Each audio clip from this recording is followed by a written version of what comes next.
at 6, 2015 marks an historic Boston Marathon race for one woman. On Monday, a former Cumberland woman will line up for her 30th straight Boston Marathon. And it's the longest active streak in Boston, but this year will provide a challenge for her like no other before. That's because just 8 months ago, she was diagnosed with cancer. Eyewitness News reporter Pete Mangione has her story new at 6. Imagine getting ready for the Boston Marathon while recovering from cancer and only a couple of months to train. Former longtime Cumberland resident Nona Cerveny enjoyed a day off from running in Narragansett. On Monday, she will be attempting her 30th consecutive Boston Marathon. But last summer at her current home in Arizona, my daughter came into town and walked into my house and just said, "Ma, there's something wrong with you because you don't keep house like this." It ended up being a brain tumor, which was surgically removed in August. Doctors were concerned that the cancer may have started in her intestines, so she was put on 9 sessions of chemotherapy. She also had 10 sessions of radiation to prevent a possible return of cancer in her brain.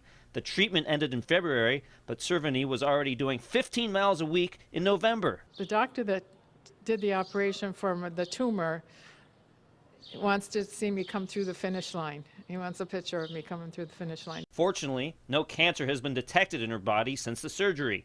When her radiation and chemotherapy were completed 2 months ago, she stepped up her training with a program called Run a Marathon in 30 Days. It didn't even have a 20-miler in it.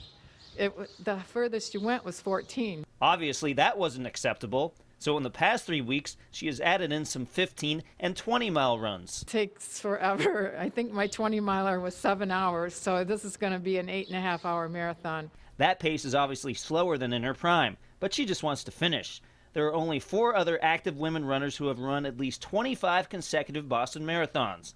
She is also the current active women's leader with 29. I have people following me, so, I don't want to let anybody down. And Cerveny says the Boston Marathon officials have given her special permission to start the race early.